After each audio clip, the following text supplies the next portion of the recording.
നമ്മുടെ സമുദായത്തിലെ പെൺകുട്ടികളൊക്കെ വല്ലാതെ അധപ്പതിച്ചിട്ടുണ്ട്. എന്നാൽ അച്ചടക്കത്തോടെ ജീവിക്കുന്ന എത്രയോ സഹോദരിമാരുണ്ട്. അല്ലാഹു ദീർഘായുസ്സും ആഫിയത്തും കൊടുക്കട്ടെ.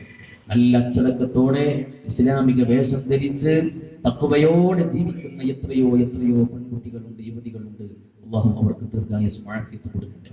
പക്ഷേ ചില സംഭവങ്ങളൊക്കെ കാണുമ്പോൾ നമ്മുടെ മനസ്സ് വേദനിച്ചു പോവുകയാണ്. ആലോചിച്ച് നോക്കണം. നമ്മൾ വളരെ ചിന്തിക്കണം. മഹദിയായ ഫാത്തിമത്തു സഹ്റ റളിയല്ലാഹു അൻഹ, എന്റെ പ്രിയപ്പെട്ട ഉമ്മ, എന്റെ പ്രിയപ്പെട്ട സഹോദരി, ലോകത്ത് 33 കൊല്ലമേ ജീവിച്ചിട്ടുള്ളൂ. അത് പാഠമാണ്. അത് മുസ്ലിം സ്ത്രീകൾക്ക് പാഠമാണ്.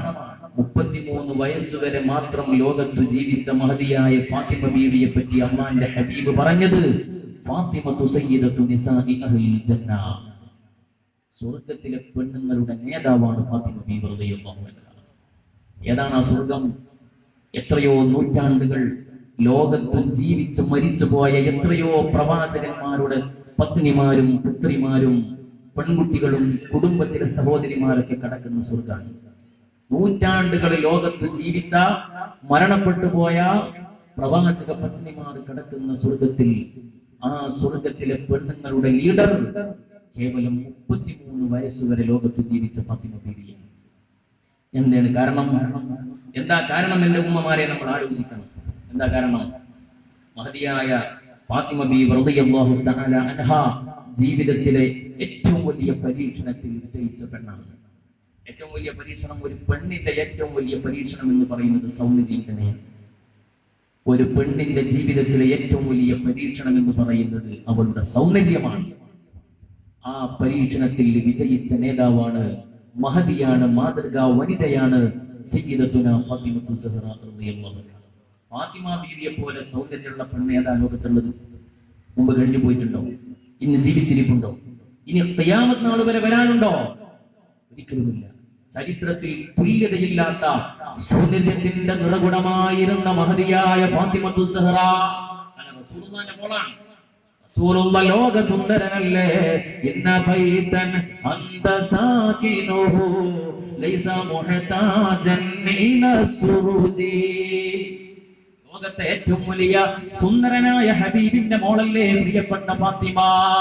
ചരിത്രം പറയാണ്, റസൂലുള്ളാഹിന്റെ അതേ മുഖം സല്ലല്ലാഹു അലൈഹി വസല്ലം, അതേ അംഗലാവണ്യം, അതേ ആകാര സൗഷ്ഠവം, അതേ പുഞ്ചിരി, അതേ നടത്തം, അതേ ഇരുത്തം, അതേ പെരുമാറ്റം. ഹബീബായ നബിയുടെ അതേ അച്ഛൻ അലി ഇബ്നു അബീ ത്വാലിബ് റളിയല്ലാഹു അൻഹു പറയുന്നുണ്ട്, റസൂലുള്ള വഫാത്തായതിനു ശേഷം എനിക്ക് ഇടക്കിടക്ക് റസൂലുള്ളാഹിനെ കാണാൻ കഴിയും. എന്തു ചെയ്യാൻ? പള്ളിയിൽ ഇരിക്കുമ്പോഴേക്കും റസൂലുള്ളാഹിനെ കാണാൻ തോന്നുക, ഇല്ലെങ്കിൽ റോഡിലൂടെ നടക്കുമ്പോഴേക്കും റസൂലുള്ളാഹിനെ കാണാൻ തോന്നുക. പക്ഷെ നിവൃത്തിയുണ്ടോ? അല്ലാഹുവിന്റെ ഹബീബ് ഖബറിലാണ് കിടക്കുന്നത്. എന്ത് ചെയ്യും?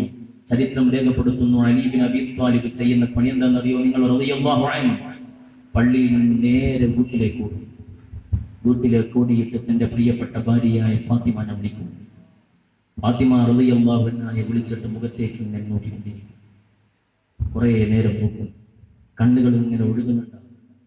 എന്തിനാണ് വിളിച്ചതെന്ന് ഫാത്തിമ ചോദിക്കില്ല. എന്തിനാണ് വിളിച്ചതെന്ന് അലി ഇബ്നു അബീ ത്വാലിബ് അങ്ങോട്ട് പറയില്ല. പിന്നെ എപ്പോഴെങ്കിലും സൗകര്യം കിട്ടുമ്പോൾ ഫാത്തിമ ബീവി ചോദിക്കും, അല്ല നിങ്ങളെന്റെ നേരത്തെ രാവിലെ എന്നെ വിളിച്ചിട്ട് കുറെ നേരം എന്റെ മുഖത്തേക്ക് നോക്കി നിന്നല്ലോ, നിങ്ങൾ കണ്ണീരൊഴുക്കുന്നത് കണ്ടല്ലോ. അപ്പൊ അലി ഇബ്നു അബീ ത്വാലിബ് പറയും, ഫാത്തിമ, എന്റെ കരളിന്റെ കാതലായ, എന്റെ ചങ്കിലെ ചോരയായ, എന്റെ ഹൃദയത്തിന്റെ തുടിപ്പായ മുഹമ്മദുർ റസൂലുള്ളാഹി സ്വല്ലല്ലാഹു അലൈഹി വസല്ലം തങ്ങളെ കാണാൻ കൊതിയായപ്പോ അതേ മുഖവും അതേ സൗന്ദര്യവും അതേ പുഞ്ചിരിയുമുള്ള നിന്നെ കണ്ടുകൊണ്ട് എന്റെ ഹബീബിനെ കാണാനുള്ള കൊതി ഞാൻ തീർത്തതാണ് ഫാത്തിമ എന്ന് പറയുമായിരുന്നു മഹാനായ സയ്യിദുനാ അലി ഇബ്നു അബീ ത്വാലിബ് റളിയല്ലാഹു അൻഹു. അപ്പൊ എത്ര വലിയ സുന്ദരിയാണ് ഫാത്തിമ!